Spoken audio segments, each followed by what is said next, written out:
And we are back. Welcome back to the greatest show on earth. We are here again at the LeVar Walker Daily Show podcast. Welcome back, good people. I hope everybody's feeling good. And listen, this weekend I'm going to be live in Indianapolis at the Helium Comedy Club. I'm going to be live in Indianapolis at Helium in the upstairs room. They're putting me in the small room. Shout out to Helium. They've been kind of giving me a run through their clubs. I was in Philly, then, they bought the Start On, did the Start On. So I did good in Philly, so they tested me out in all these different markets. But make sure you get those tickets. Hit that. You can scan this QR code right here for tickets, or you can go to LeVarWalker.me and get those tickets. They moving pretty fast. Very small room. The shows are 9 times out of 10 going to sell out. So, but anyway, we're going to get right into it. I jumped up this morning and I saw everybody talking about Michael Jordan. Everybody talking about my GOAT. Everybody going in on Michael. And first of all, shout out to Michael Jordan for winning the Daytona 500. He won the Daytona 500 race car event. He's in the race cars now. He was holding the trophy up, crying. He is the GOAT. The man continuously wins. He also beat the NASCAR in a big lawsuit, and now they've won. But everybody's going in on him because of this video that's floating around, and we can take a look at this. So this is the video. Let me switch my sound so y'all can hear it. This is the video that's going around, and I'm going to add this now. So this is what we got. I can't hear nothing. Well, I guess it ain't no sound. I don't know, I think it might have been a piece of ice in the back of the child's shirt. Let me zoom in on this, because this is people are losing their minds over this, but I don't think Michael would intentionally try to molest a child on live TV while winning the NASCAR races. Like, we're not gonna start pointing the finger at Michael and all these black celebrities while these Epstein files are being released and nobody's talking about those.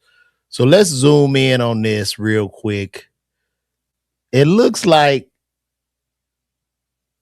that boy had some ice or something, because the child can't even feel him. The child couldn't even feel what he was doing at first. I don't know if some ice on him. I mean, it doesn't look good. Okay, but at the same time, I'm not going to let you guys sit here and say my GOAT somehow touches children. So this is just, it's the furthest thing from the truth. They was in celebration. The child probably had some ice on him or something, but rolled down his back. I don't know. I'm sure he's one of the children of the NASCAR drivers, and they will all just have a good fun. But anyway, he did win. I'm very happy for him. Shout out to MJ once again for winning that. And speaking of MJ being one of one, the GOAT, we're never going to see another like him. And him not being in the NBA is the reason of the NBA's downfall. I don't know if y'all watched the NBA All-Star game, but nobody was there. Nobody was there. I don't even think 5,000 people showed up to the NBA All-Star game. And the NBA All-Star game was atrocious. The NBA is in the free fall state. It's in a decline. It's becoming a terrible product. I'm not saying these players are not skilled. However, the product itself is becoming horrific. Adam Silver is doing a poor job. You can't find the games. Then y'all do a shit show for the All-Star game. And nobody even came. Y'all have priced out the consumer from even being able to watch basketball. You've priced out the consumer from being able to watch basketball. You've priced out children who would want to be basketball players, who grow up in neighborhoods with who might not have income or low income, you price them out for even dreaming about becoming an NBA player. And I think like back in the day, a lot of things with the league, like growing up in Chicago, the South Side, in the 80s and the 90s, that was a legitimate dream for every black child, but they've now made it impossible. And I'm not saying it was easy then, but now with AAU ball, with the travel with that, with the league now recruiting international players and making the game more international to the point where they're now getting kids that are playing professionally 13 and 14. The colleges are recruiting those kids. So it's very, very sad what has happened to the league. Michael Jordan did build the NBA up to $1 trillion product, and now it's just being torn down. It just doesn't hold the same weight anymore. Like, who gives a fuck about an NBA player in 2026? And that's just the truth. Nobody wants to hear the truth, but that's literally the truth. And even I have a actual. We look at the stadium. We can see right here. We can see right here. Look at this. Let me show y'all. Wasn't nobody at this shit. Look at that. There's literally nobody there. The two teams with the most points at the end of round 1 to advance. Look at that. And now back to Kurt on the court. There is nobody. If you zoom in, there is nobody in this stadium. It is echo. You could hear the echo throughout the room. And that's what the league has become, unfortunately. It's horrific. And this must be the absolute worst all-star game in the history of the NBA. And what's even more troubling with the NBA is like the players that don't want to, your star players, they too good to be in the 3-point competition. They're too good to be in the dunk competition. It's just fucking whack. And there are no stories. And the league should really look into, when I'm on YouTube or if I'm just scroll on TikTok, the only stories that are being shared in regards to NBA and basketball are the stories of the 90s. That's it. Like, there are no stories coming out of this league unless it's like attention grab drama shit, Ja Morant with guns, or Bronny James not being, Bronny James being a Nepo child in the league. Like, that's the only story. You hear more about Bronny James than you do about Shea Gillis, which is a travesty. So right now, if we had a Michael Jordan in the NBA in 2026, you wouldn't even hear about him because he doesn't have enough baggage. He doesn't, he can't grab, he's boring. Outside of being a winner, that's too boring. He would have to have, for us to even know about Michael Jordan, he would have to have lots of scandal. It would be crazy. So if we push the 90s into this generation, the most popular basketball player in the 90s would be Dennis Rodman. Dennis Rodman was built for this era, of attention grab, because that's all this shit is, right? It's all about attention. Nothing has anything to do with talent anymore. Nothing. Not a goddamn thing. Like, you could suck. It, like, even in comedy right now, comedy is in an interesting place. Now, there are good comics, but the good comics aren't necessarily being rewarded for being funny. You're being more rewarded for the attention you're able to grab and the asses you put in the seats, which makes sense because it is a business. You need people to buy tickets and merch and shit for you to have a sustainable business. But unfortunately, what's getting those people there is fodder, is spectacle.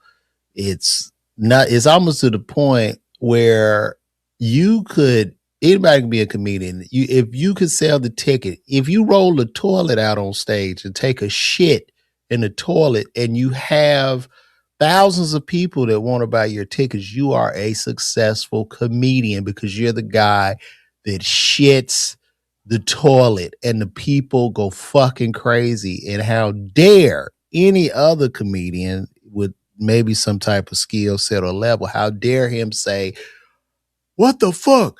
He just shits in the toilet. Because when he says that, then he will be attacked by the masses going, you're just a hater. You're a hater, man. You don't know what you're talking about. You know, there was a time when comedy, especially black comedy was gatekept because black people would tell you wasn't shit immediately. And now y'all don't. Now y'all just sit up. Nobody wants to be perceived a hater. And you just go to these places to show off your outfit or to get some type of social currency. And a lot of y'all aren't even laughing. I've been to some of these shows and I'm looking around and you're not laughing. You're not laughing. Hey man, he's selling out shows. That just shows where the people at. It's not his fault. He said, how was Charleston White selling out show? Because he's selling them out. That's what people want to see. You can't blame him for that. Shit, he getting his money. That's just what it is. That's just where we are as a society. That is what it is, man. But that's just entertainment in general. That's where we at right now. And there's also another thing too that makes me think like why people are just looking for attention. People now are more lonely than they've ever been throughout a period of history. Like loneliness is a big deal, you know. Matter of fact, I saw a video of a lonely young woman in Atlanta who was just talking about like she just looking for a friend. She don't have no friends and she lives in Atlanta and she's by herself and she just looking for somebody to hike with or to talk to because now we're so overwhelmed with the social media, the clicks, the likes and all that. And with everybody's algorithm being so specific to each individual person, we don't have really anything to rally around as a civilization. So what I mean by that is back in the day, we would watch the Cosby Show, right? So everybody could talk about what happened on the latest episode of the Cosby Show, or we would all watch Martin together and everybody could talk about like what happened on Martin. There was certain cultural events, The Color Purple, where we all had that one thing in common. Now we don't. Now everybody is in their own little bubble, their own little shell.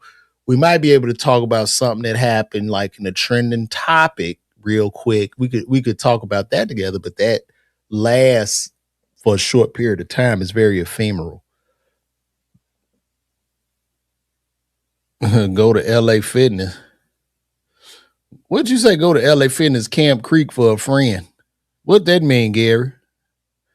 I got to get back. I still got my membership at LA Fitness on Camp Creek. I got to get my ass back in the gym. What you mean by that though? And if they need to clean that LA Fitness up too on Camp Creek, I got a couple of complaints. Mm-hmm. I got to tell my wife to send me that clip of this lonely young lady. It was interesting. Let me see. Tell her to send me that.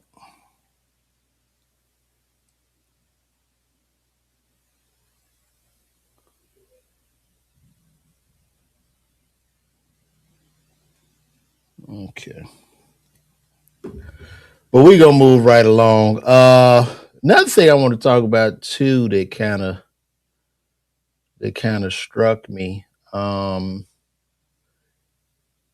Atlanta is really turning into. I imagine the whole country's like this, but it's look at this. This is Atlanta, and this is actually scary. So this is Atlanta, and this is a guy. I guess a guy is living in his car in Atlanta. It's day 127 of the guy living in his car. Let's take a look. Atlanta and outskirts is crazy. I imagine the whole country's like this, but it's more people in higher populated areas. But I mean, it's literally gotta be 50 cars out here, and you can tell we all are posted up. They got people in Atlanta now living in their cars. This man has been living in his car for 127 days, and he is literally in a parking lot with other people that are living in their cars. Atlanta, for a long time, was a great place to come for a nice quality of living. You know, they had a lower quality of living, but now this shit is turned into Los Angeles. Like the rents, and look, I'm pretty sure it's all relative. Like, I'm pretty like New York and LA is still higher, but now they super high, and Atlanta is higher, right? So now like a 1 bedroom apartment is going for like $1,700 to $2,000 a month. Like when I moved to Atlanta, a 1 bedroom apartment was about $800. And at the same time, the wages haven't increased at all. So people are literally priced out. And I was even like looking at my house, and I said to myself, I told my wife this the other day, if I was coming out of pharmacy school, literally this year in 2026, I could not afford my house. I couldn't afford it because salaries have remained flat in pharmacy. So I would be fucked because the kids making the same shit, damn near the same as I was making when I got out of school. So the salaries have remained flat, and I couldn't. You know, a house now run you about $500,000, 500,000. So even at six figures, you at $130,000 a year, 130 a year. That'll probably be, I'm gonna say maybe about 6 to 7,000 after taxes a month. With interest rates on a $500,000 property, you probably looking at $3,500 to $4,000. You know, and if you got student loans, that shit gonna eat you up. There you got car insurance, car note. You're fucked. You are fucked. And to the kids considering pharmacy school, I would not advise. You know what? I can't lie anymore. I don't believe that pharmacy is a viable path anymore. I'm a pharmacist for over 20 years. I just have to be honest with that. I know people go mad and shit, whatever, but I'm just being honest. I don't have anything to gain. I don't know if it's a viable option. Pharmacists the pay needs to be at about 225 right now, at least 225 for it to make sense. So until like these schools close and you just don't have nobody and salaries go up, it's not viable. I would tell the kids right now, if you're thinking about doing a health profession, you could be a certified registered nurse anesthetist. They starting out at like 400,000. If you don't want to go to med school, but that's a really good play. If you're gonna put all that energy in pharmacy, try CRNA. Great money. Great money in that. Yeah, this is rather unfortunate. I don't know what's going to happen. We are really headed down a cliff. We're trending wrong in America. We're really trending wrong. And I'm not here to scare y'all, but like for instance, Ray Dalio. I don't know if y'all know who Ray Dalio is. Ray Dalio is 76 years of age. He's one of the biggest, I think he was like a hedge fund manager or something like that. And he was just talking about how the world is getting ready to divest itself from using the American dollar as a petrodollar because the USD or the greenback is the world reserve currency, right? So that's why we able to print all this money, because people buy our bonds, and the bonds are like IOUs. So it's like, yeah, I'm gonna give you this piece of paper, right? You could pay me $1 for it now, and I'm gonna give you 5 back. Well, as people start divesting and selling off the bond, they become junk bonds, they become worthless, and it's gonna be very hard for us to print money, right? Unless we just go out and all out war, close our borders off. It had to be some shit. But Ray It certainly Dalio, feels abrupt. I have to be Ray honest. Dalio gave a report, and I want y'all to hear this. This is and this is not to scare anyone here, but this is what he said. With you. Usually when I scroll through my news feed in the morning, I'm looking for something light, maybe a tech breakthrough, maybe a sports score. But this week, it is February 2026, and I made the mistake of reading the dispatches from the Munich Security Conference. And let me tell you, I did not sleep well last night. It wasn't exactly a festival of optimism this year, was it? Optimism. It felt like a wake. Usually this conference is just, I don't know, people in expensive suits shaking hands, drinking coffee, talking about global cooperation. It's boring. But this year, the vibe just shifted completely. The official security report wasn't titled, challenges ahead or building bridges. It was titled Under Destruction. Which is about as subtle as a brick through a window. Exactly. And it wasn't just the title. You had German Chancellor Friedrich Merz standing up and saying point blank, the world order as it has stood for decades no longer exists. Queen. Then you get French President Macron telling Europe to prepare for war. You have U.S. Secretary of State Marco Rubio explicitly saying the old world is gone.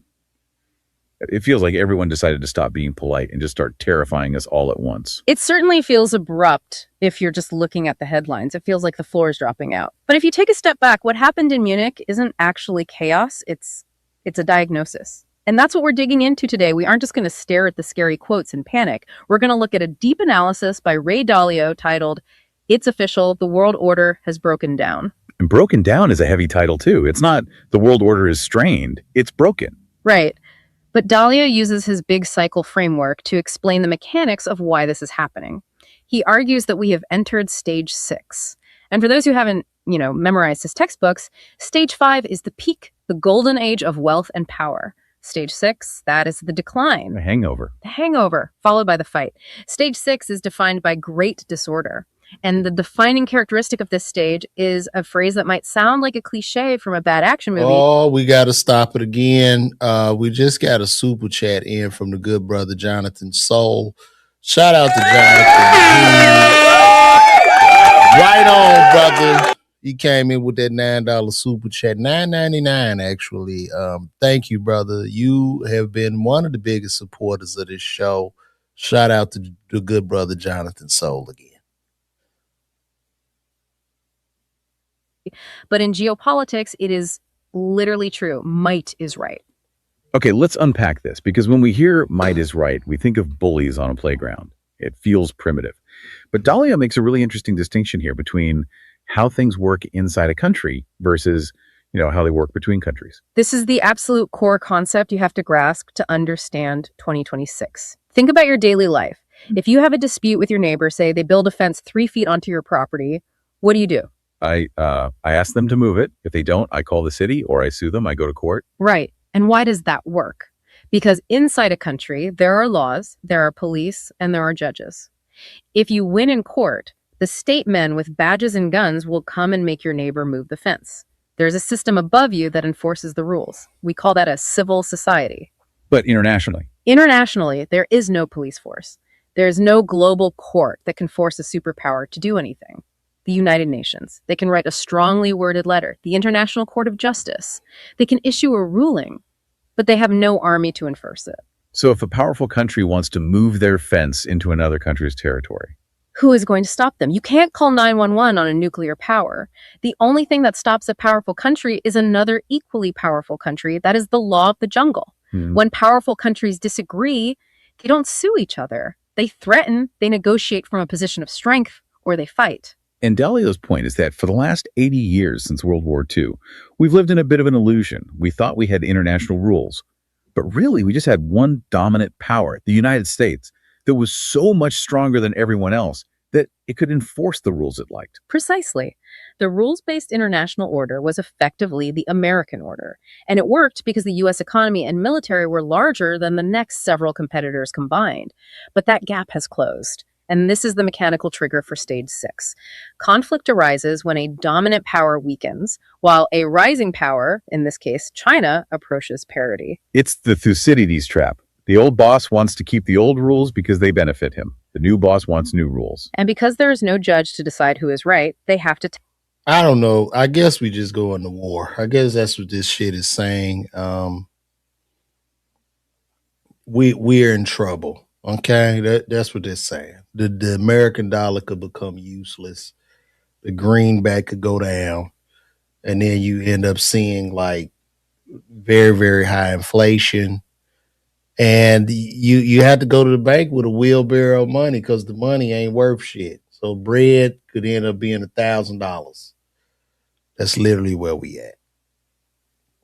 This was very funny to me. I don't know if y'all saw this. This lady proposed and the man said no. This was hilarious. This was crazy. Let me show y'all this. You're a trade, a dummy. I don't know what the hell you talking about, Garnett's son. Let's take a look at this. This was a proposal gone wrong. Let me see. Really need to look very much further. I don't want to have to go where you don't follow. I want back again. This passion side can run from self. There's nowhere to hide. But don't make me close one more door. I don't want to hurt anymore. Stay in my arms if you dare. Why this nigga look like Jeezy though? Imagine that. Don't walk away from me. I have nothing if I don't have you. Cedric, I know we haven't been knowing each other that long, and I know that you really said you really didn't really want to be in a real relationship, but I feel as if my connection with you has been genuine, and I just feel like I want to ask you a question. It's not normal that a woman comes to a man to propose, but I just feel as if you're my guy, and I know it. So I just want to ask you, would you marry me, Cedric? The nigga looks like Jesus. Jeezy.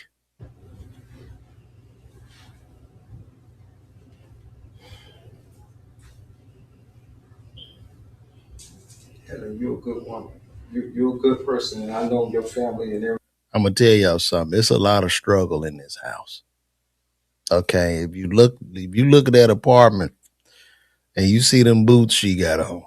Everything here, and I know how much you care for me. I know how much you feel. I know what you feel about me.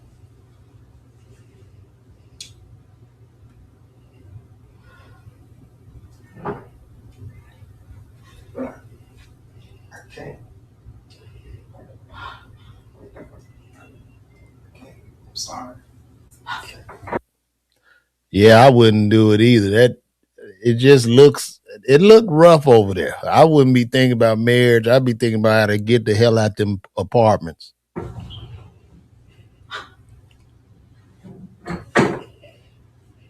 And see, he really said no because of them boots. She had them red ass boots on.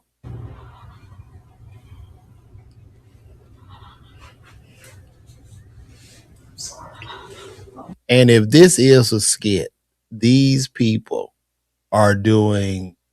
They deserve Oscars for this acting that they're doing. sorry. I'm sorry. Her ass is ridiculous. Look at them boots, them pole boots. The boots done gave up. Them boots done had a heart attack, stroke. It was the boots. If she didn't wear them goddamn boots to match that jacket, he probably would have said yeah. That man sitting there chilling with his house shoes on. He didn't want to hear that shit. He's trying to figure out how to get out them damn apartments. They can't be married in them damn apartments. And I can tell you right now, them apartments, this is what they're charging $2,500 a month for. You get your little kitchen bar and that carpet. That's where America's going right now. Oh, the boots are stomping. Well, let me tell you something. Them boots are going, like when she take them boots off, they're gonna die. The boots are going to sleep and they never waking up again. Look at the boots. And see, this was the thing too. You know, I know she proposed to Cedric. I don't know. I'm pretty sure. I don't think that these are Cedric's kids. I got to start really putting this on. I don't think these are. Look at that. If we see her walk in, hold on. Now you see all them babies back. I don't think them are Cedric's children. Now they're in there and she's on the walker. I mean, it's just a lot that needs to be taken care of before marriage can be considered. And I don't blame Cedric. Cedric is in a rough situation. And he met this woman. He obviously needed a place to stay at the time. And he's trying to figure it out. And she just needs to back down and throw them goddamn boots away. The kids are looking like they don't want to be there. If we look at the kids, if you look at the look on the kids' faces, so these kids, they either had to stand here and go through this shit or they was going to get a whooping. Okay, because they don't want to be there. They got their headphones on. They listening to TikToks. They don't, and I don't know who this lady is in the back of the children. I don't know who the hell that is. That must be a cousin or something trying to get back on their feet. But it's hot in that apartment. And I mean, come on, man. Come on. Cedric is really just waiting to get back on his feet so he can get the fuck up out of there. So very, very sad. And my prayers go out to this young lady. And while we're talking, you guys make sure you get those tickets. I'm going to be in Indianapolis, Indiana at the Helium in the upstairs room. You can scan this QR code right there, get those tickets. And also, too, I'm going to be in Ohio. I'm coming to Miamisburg, Ohio to do Bricky's Comedy Club on March 7th. And then March 8th, I will be at the Attic Comedy Club in Columbus, Ohio. So get those tickets and let's rock out, people. Let's rock out, because that is what we do. I really need to talk to my white brethren and sisters here. So this guy, a bear, wandered into a picnic. Oh, I will be in California April 26th. I'll be there at Flappers Comedy Club in Burbank. You can go to my website and get those tickets at LeVarWalker.me. But thank you for asking. So a bear wandered into... Come on. I got it. Now, if you see the black man, you see what the black man is? Look at this. Now, let's watch this again. Come on. I got it.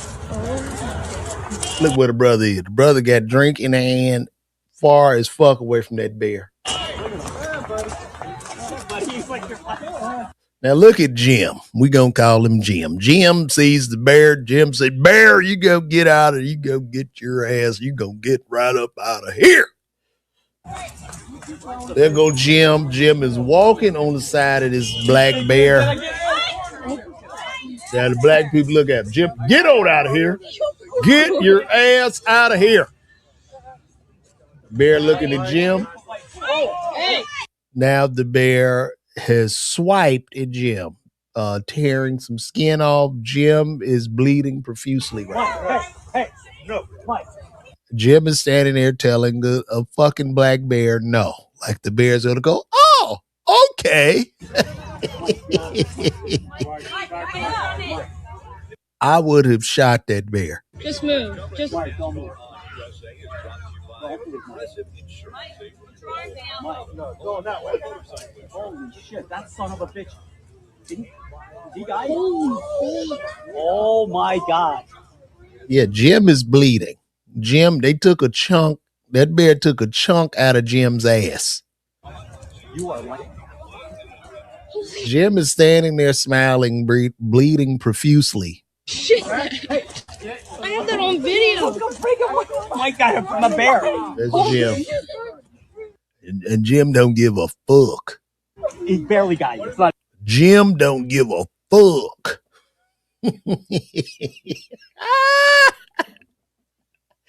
Jim is gonna be telling this story for a year. I'm gonna tell you, we were sitting out there. I'm smoking a cigarette.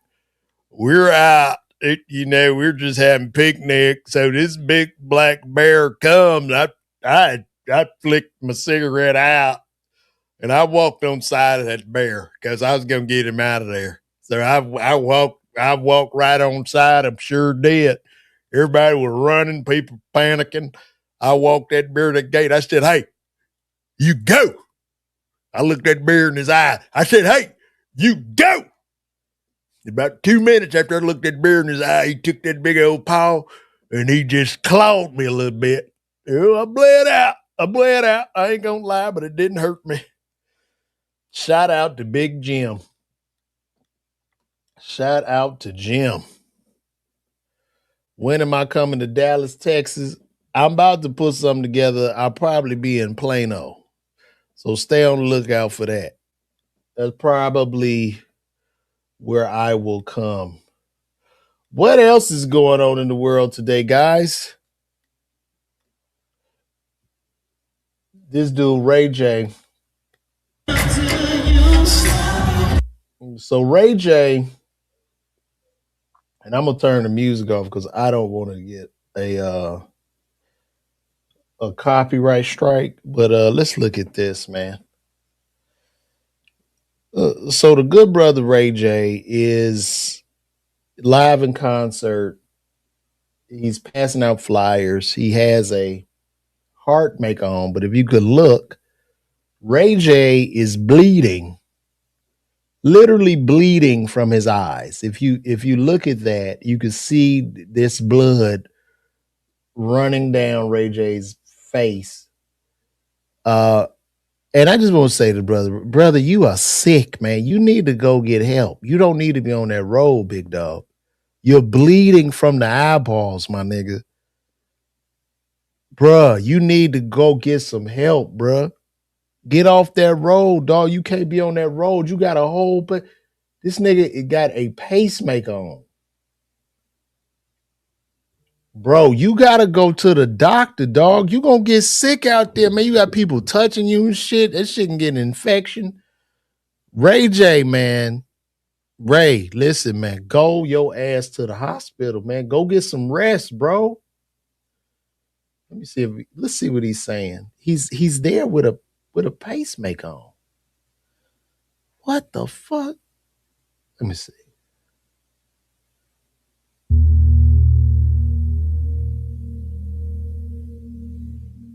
Oh, that man is bleeding from his eyeball. Look at this nigga is sick.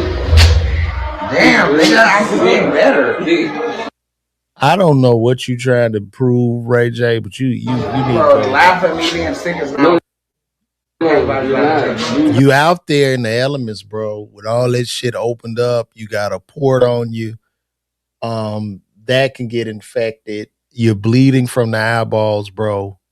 Take your ass home, dog. Get the fuck. What are you doing? Laugh. I did not laugh. You said this nigga sick. Ha ha ha. That's not fair. Nigga, cause you're sick.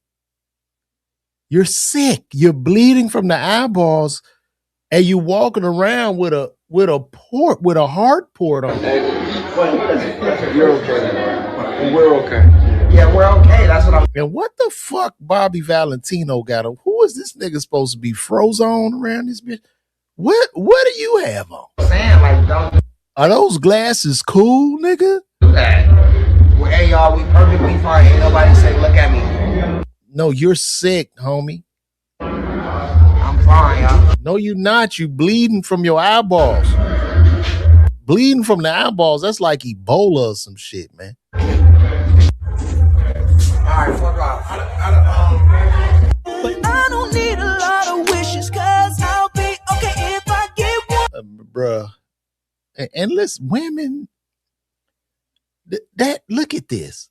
This man got a whole dressing on. Fresh out of the hospital. No shirt on. This is exposed to the masses. All them people are behind him. All the germs that are radiating around this open wound. And he's out there. Bruh. But this looks like a hazard, like a medical hazard, man. Get this nigga up out of here, man. Like I know you had one wish, but your ass got a death wish. If I had one death wish, I would come and get sick, bleed from my eyeballs. Get your ass, man. Take your ass home, Ray J. Go home, bro. This ain't it, man. I'm just keeping it funky with you, dog. As a concerned person for our good brother Ray J, you can't be out there like that, bro. Mm-hmm.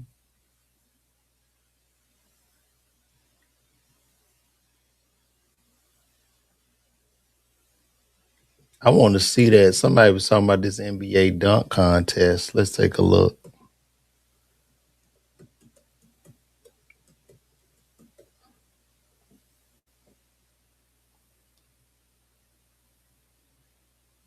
Oh my God. Ball is angling in. So this is the NBA dunk contest. Let's look at a clip of this real quick. Hopefully they won't sanction me for this. But this is the NBA dunk contest. Let's see. That's off the side of the backboard. Yes. At a certain point, you see how the ball is angling in. And this is the damn dunk contest, man. He's good. This boy damn near died. Take your time. Pass off the side of the backboard. Yes. At a certain point, you see how the ball is angling in. And This was like a sideshow. Y'all should have just listen to the NBA. If y'all gonna do this, man, just let the AM1 players hoop or some shit, or get the Harlem Globetrotters to come play for the All-Star game, since all of our athletes are too good. Since they're too good to be a part of, just get the Globetrotters, man.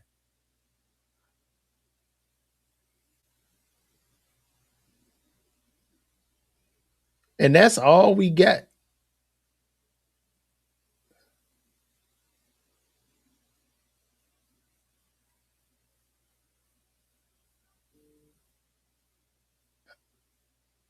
I like it. Now this supposed to be, I guess this supposed to be a good dunk.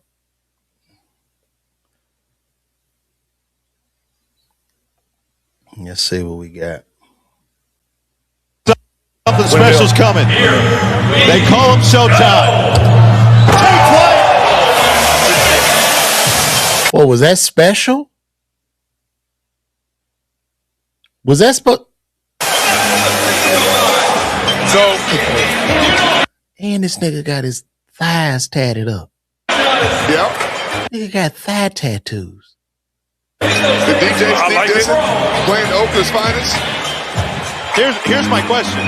Did he spend more time preparing back or the I gotta see where the lift off. And ain't nobody in that stadium. He got the back. Something special's coming. This supposed to be special, bro. Look at it. They call him Showtime. Like, what the fuck? Look at this. Man, what a terrible product, bro. The league is not going to realize that it's becoming a horrible product until it's too late, bro. They really need to get a strong man to come over and take over the NBA, bro.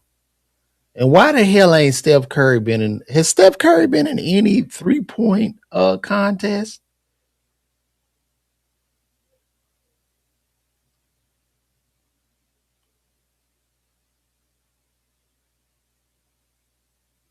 I can't even believe they clapping for this shit. No, but let's look at another one. This is just terrible. I ain't gonna lie though. I stopped watching the dunk contest after Jordan and Dominique was in there.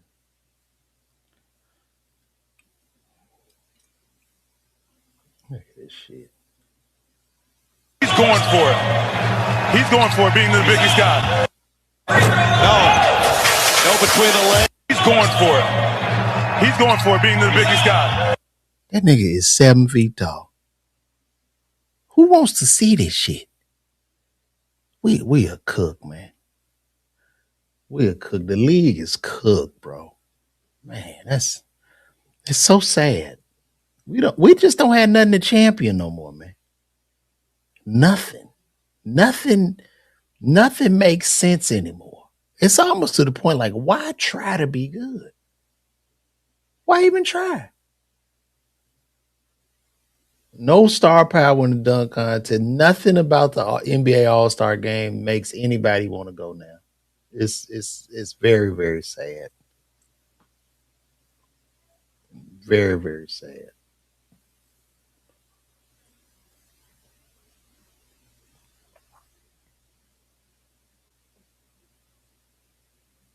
Now they running a bigger lawsuit because they're saying our foods aren't.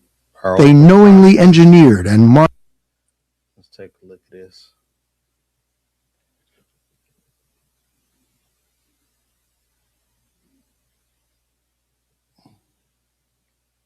The impact on children has been particularly alarming.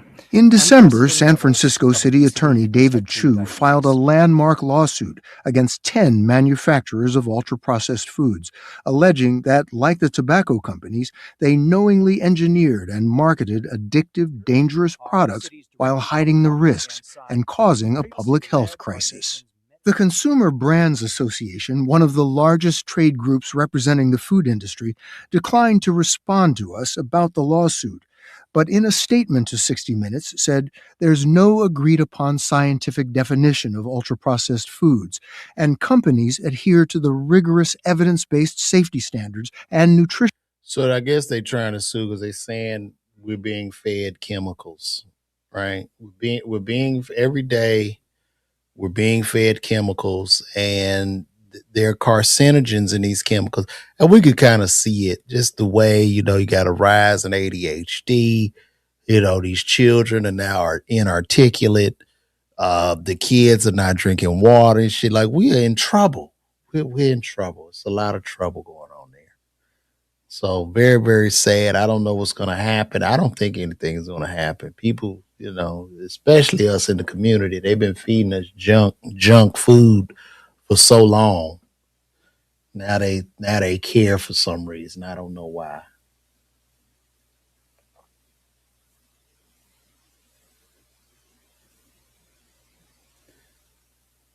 So this is who won the dunk contest before. He didn't do it this year. Matthew McClung. He's showing dunks he would have done if he was in the dunk contest. And this is so basically he won the dunk contest while not even being in the dunk contest. They're using G League players, just players off the street for these contests. And I gotta go to the restroom. Hold on one second.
Oh, sorry about that, guys.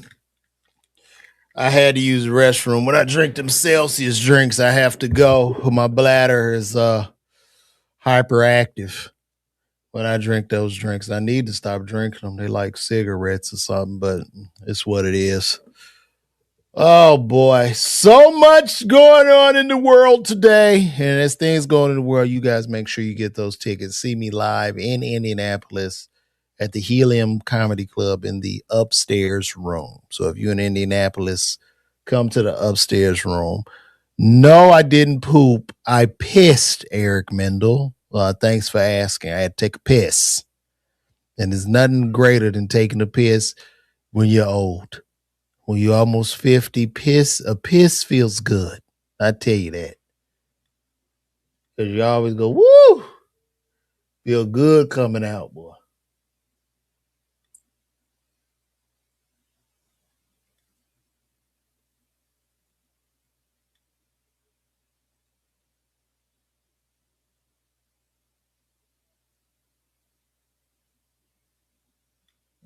Stephen A going off. Let's see. I want to. Let's see if the dunk contest needs to go. Let's see what they have to say about this. For both of you,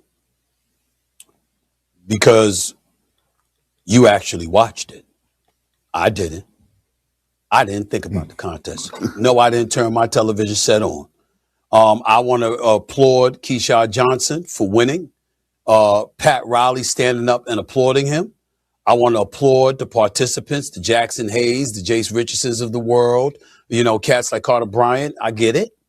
But we all know it was terrible because there was no star power. And the reality is that we gonna bring it home where the goats can get it.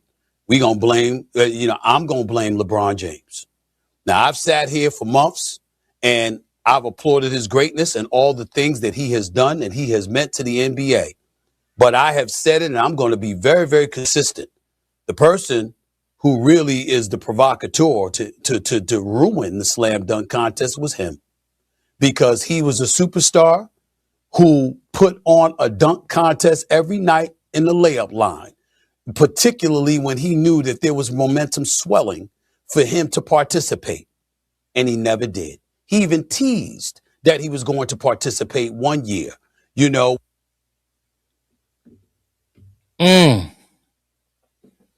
Well, I would have to agree with him. I would have to agree with Stephen A. Smith on that. The league is done, man. This shit over with, bro. I mean, everybody just overpaid. Nobody really wants to play. I mean, and it's hard. When you think about the dynamics of the NBA, if I'm a 19-year-old, 20-year-old, and you giving me 150, 200 million before I tie my shoes up, I mean, what is this? What the AI said? What is this practice we're talking about? What do you mean by practice? What do you mean? I got 130 million in the bank. I don't know if I necessarily feel like running up and down the court sweating, right? It's like I want to be in Monte Carlo on the boat, or I want to be shopping and, doing some high-end designer or fashionable shopping. I don't want to necessarily run up and down the floor, because I would much rather be I show speed a Casanet than a professional basketball player. Like, that's where this shit is at now, right? It's just nothing. It's nothing, man. Thank you. Shout out to GB the General 3719. I appreciate that, man. I'm glad you like the show. Welcome to the family, man. I jump on here. Probably I try to do it like Monday through Friday, man. Get it in. So just keep tuning in, bro. I appreciate that love. But yeah, the league is done, man. It's over. Do y'all get, like, let's be honest, chat. Do y'all get excited about basketball anymore? Are y'all excited about basketball? Am I reaching here? Or has professional basketball really lost its luster? I want to hear from y'all. Let me know. Y'all can come in. We can talk about it. Even display some comments right there. But it's really, really sad. Really sad.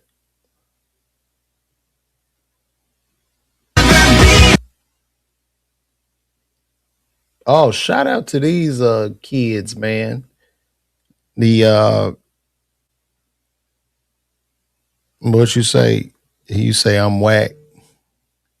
Thank you, Devontae Moneyman. Devontae Moneyman says I'm whack. That's great. Thanks for tuning in. Jordan drops. I don't know what you mean by that. Oh, you only watch college only? I don't blame you. Devontae, tell me why I'm whack. Am I whack because I don't like the league, or maybe I'm not funny or something? Is that what's going on here? Travis Allen, you don't care. Travis don't care. Nobody cares, man. Nobody really cares. I want to shout out. Yeah, the lust have been gone, bro. Like, it's so like it ain't no star power. I really don't follow it, and that's my favorite. Okay. And more people are watching the WNBA because guess what? And I know the ladies are complaining about the money, and I'm sure the money's going to increase as more people watch and ticket sales and merch sales go through the roof.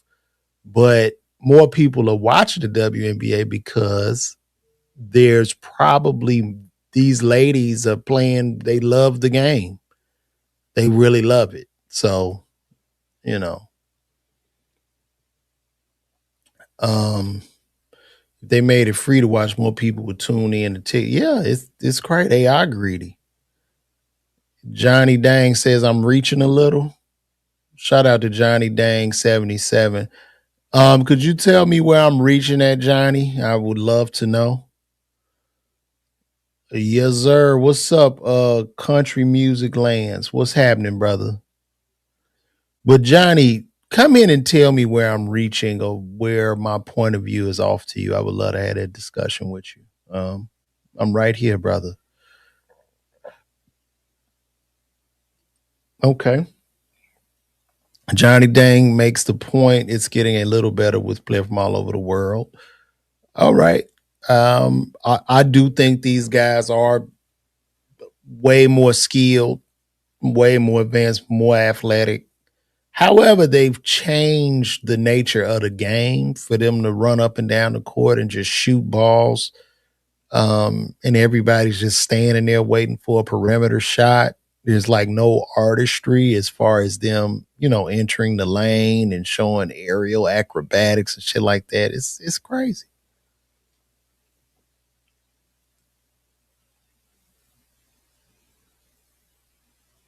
Oh, they got a 4-time revenue increase and they still aren't. WNBA is pathetic. You didn't speak. What you mean you spoke too much slang? Did you say something? You said, Wazam, L-Dog. I see you, big dog. Shout out to Lee Wop, 20257. I see you in the building, bro. It's all love. You could never speak too much slang. You a part of the family, man. Knock it off. We will never get 90s basketball again when it was more about the win. Well, I mean, I just don't understand why they changed. I don't understand why the NBA changed the nature of the game. You know what I'm saying? From the 90s basketball of hand checking and defense and sacrificing your life to drive into the lane. That was way more entertaining than just a bunch of robots running up and down the court, doing jump shots. Right? It's like if I want to watch the Harlem Globetrotters play, I just go watch the Harlem Globetrotters. And there's no knock to the Globetrotter. I got a homie over there, one of my noobs. He's a Harlem Globetrotter, but that's real. Why change something that's working? And then maybe they changed it because they never wanted to get another Michael Jordan. They didn't want anybody to be able to dominate the way Jordan did or some shit. I really don't know, but it's very, very weird. You know what I mean? Isn't it boring to just watch a motherfucker take a jump shot and they just running? It's really whack, bro.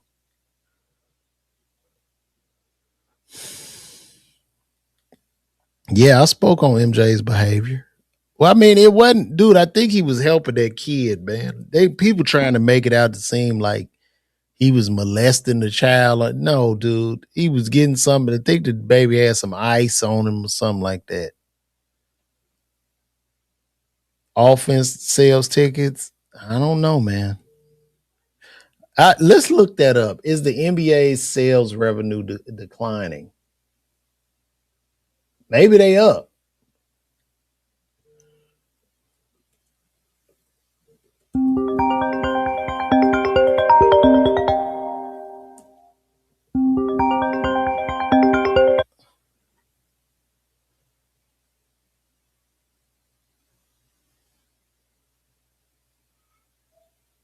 Oh, well, no, they're doing actually, guys, they're doing well. It says NBA ticket sales and arena attendance have generally remained strong or set records in recent seasons, despite some reports of declining television viewership.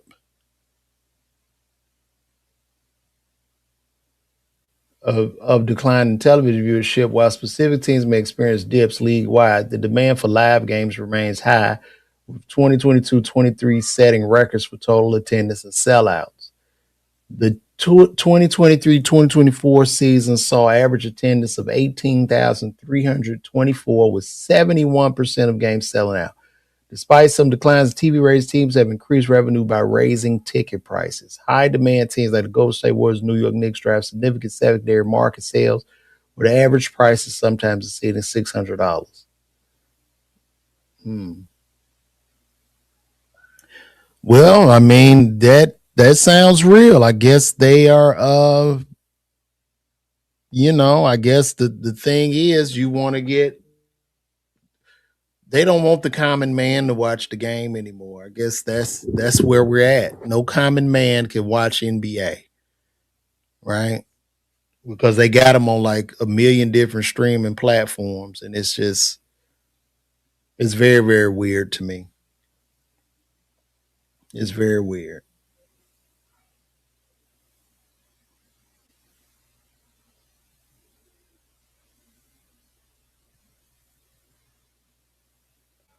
Oh, I want to shout out this rock and roll band out of Atlanta. I'm probably gonna hope I don't get sanctioned for this. They got a rock group that went #1 on the Billboard alternative play, The Paradox. I ain't gonna play their music, but y'all go check them out. Young brothers doing their rock and roll, like, the back in the day. We're going to the store, open the door, we riding candy. And then one of them on the drums is playing the guitar. So shout out to these young brothers.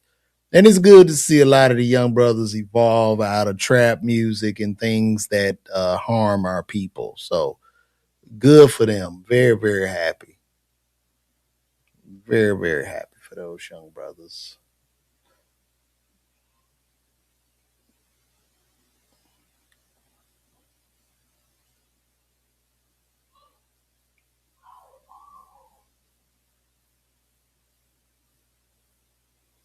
Look at the GOAT.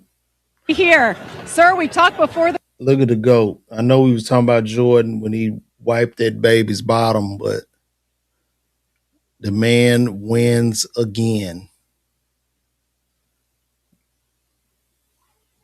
Well, back in victory lane, Michael Jordan has made his way here. Sir, we talked before the race. 4 horses in it. You are a Daytona 500 champion. How does that sound?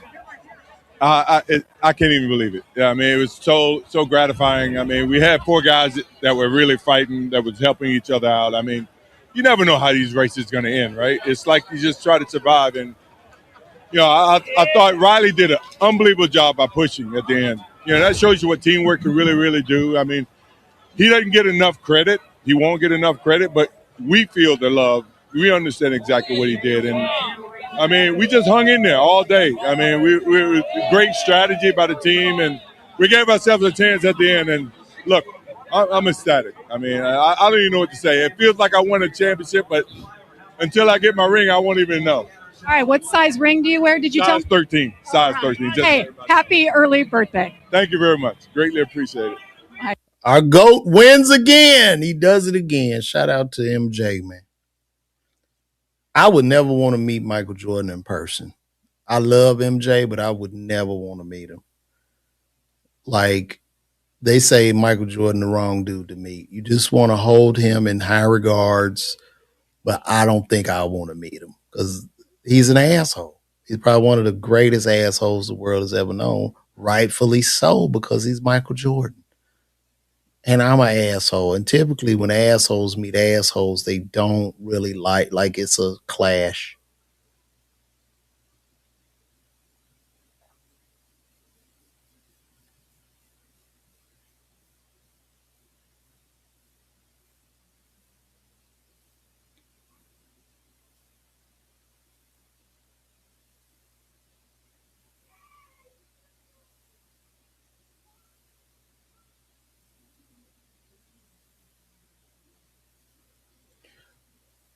All right, let's see what else it is to talk about, guys. Y'all got any questions for me? I'm still here. Let me know what's going on.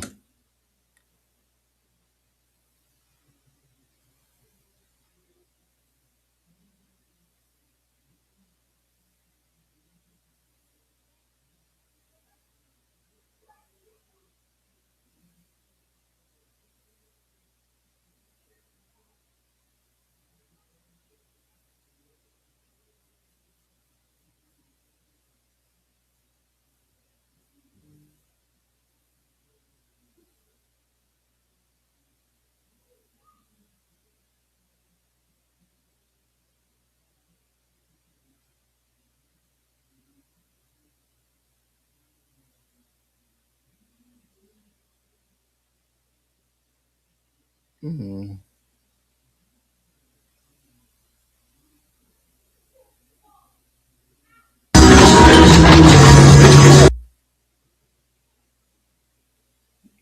So Blueface is in trouble.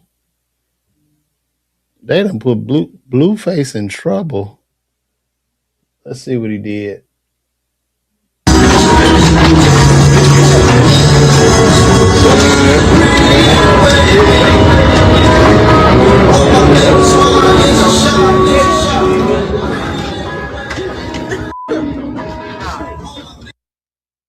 I think he's in trouble because he choked a wax figure. So they got him in trouble choking a wax figure of Zendaya. I guess is illegal. It's illegal to choke statues.